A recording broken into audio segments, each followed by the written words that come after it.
be upon you and welcome to Pot of Food. Today I'm going to show you guys how to make my perfect homemade pumpkin pie completely from scratch. We're not using any canned pumpkin, we're not using store-bought pumpkin pie crust, we're making everything from scratch here.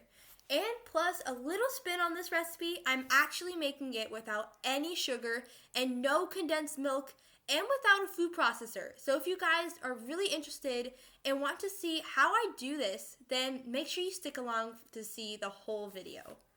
I'm going to be making my pumpkin puree first. So what we're going to do is we're just going to cut the pumpkin in half. And while I was doing this, I actually found something very surprising. I found out that my pumpkin was actually growing, and I found this like sprouted pumpkin seed inside of it. So I didn't really know what to do with it, but I gave it to my little brother so he could grow it down in the garden.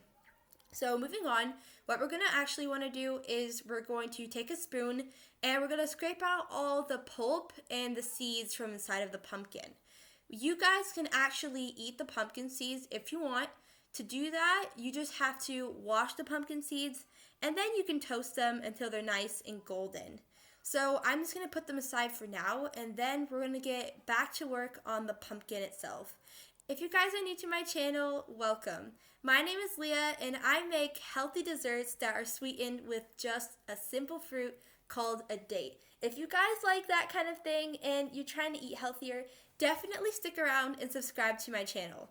I really appreciate it, and thank you guys so much for the support. This is actually my first full 11-minute video. I've never talked for a full 11 minutes straight. So for everyone who sticks around to the end, thank you guys so much. And if you guys do get annoyed with my talking, just go ahead and mute the video. Okay, so what I'm doing right now is I'm just cutting the pumpkin in half. And I found out later that it would be easier if I cut the pumpkin into a bunch of small pieces, because right now we're just going to be removing the pumpkin skin, because we don't really want that to be in the pot while we're boiling it. Another thing that you guys can do if you don't want to boil the pumpkin and you want to remove the skin very fast, I found this out from one of you guys in the comments. Thank you so much. You can just put the pumpkin into the oven and you can bake it and then remove the skin after. But today I'm going to show you how to do it without an oven. And we're just going to remove the skin with a knife very carefully until it's nice and smooth. We're going to continue this with all of our pumpkin pieces, and I do recommend cutting your pumpkin smaller. As I said before, it should definitely help to remove the skin much faster. Also, I don't know if you guys know this, but pumpkins are very good for your health.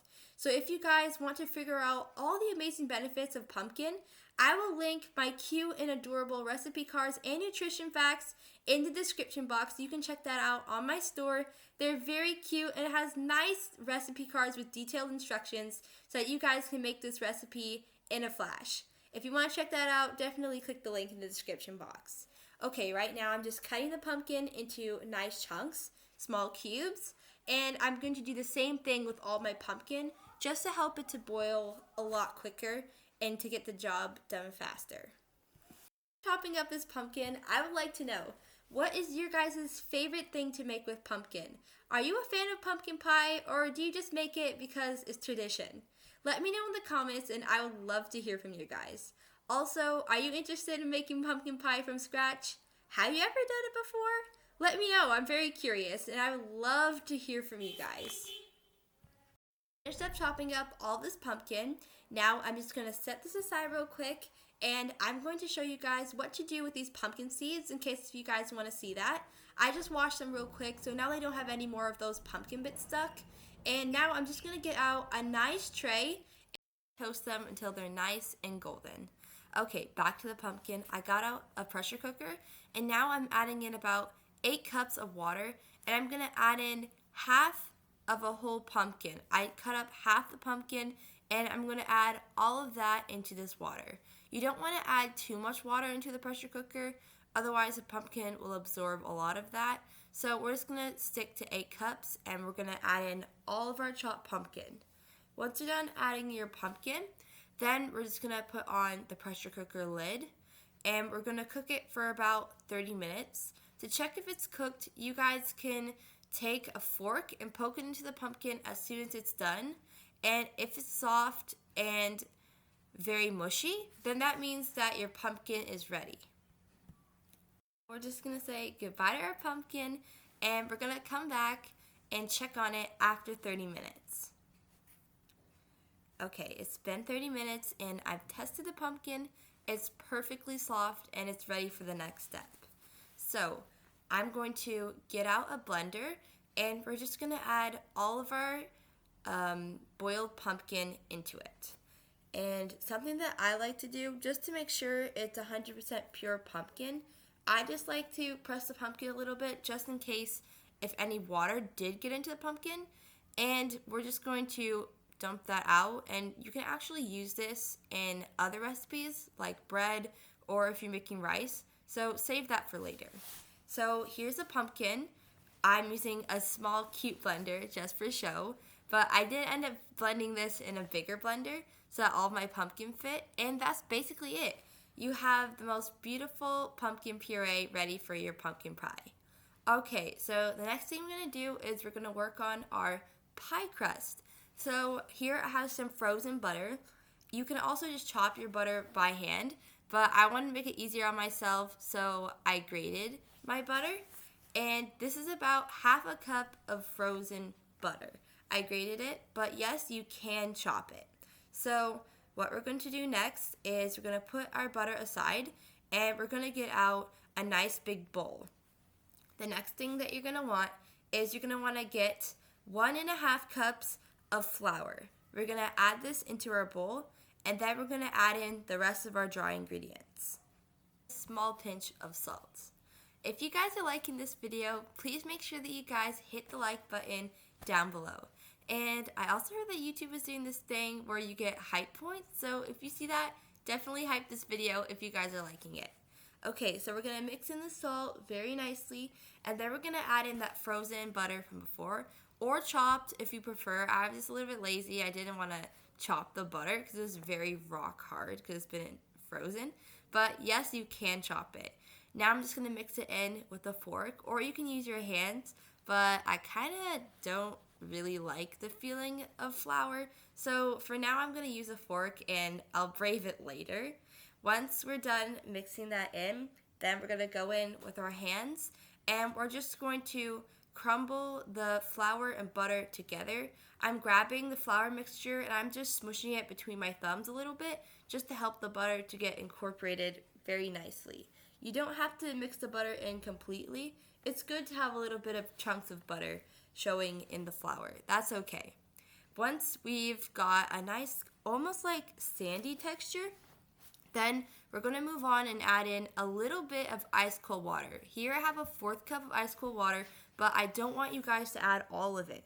You're just going to sprinkle in a little bit at a time. You can add about 1 or 2 spoons as needed, because if you add too much, that might ruin the pie crust. So we're just going to slowly mix this in, and we're going to make sure it's well incorporated, and the flour and butter mixture should start to come together into a nice ball. Once it's very easy to mold, then your pie crust is done. From here, you can let it rest for 4 to 5 hours or overnight, but I really want to make the pie crust today, so I'm just going to use it right away.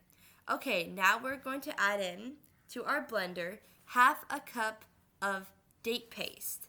If you guys don't know how to make this, you can check out one of my videos that I've done before. Then we're going to add in 1 cup of yogurt, or you guys can also use milk, but I didn't have that today. Then we're just going to add in 1 cup of water, and we're going to take this and give it a very good blend until it's nice and smooth. Right now, I'm sure you guys are wondering what we're making. We're making the pumpkin pie filling. And since I'm not using sugar, I'm using dates to give it a little bit more of a healthier spin. Now we're going to add in 2 cups of pumpkin puree that we made from before.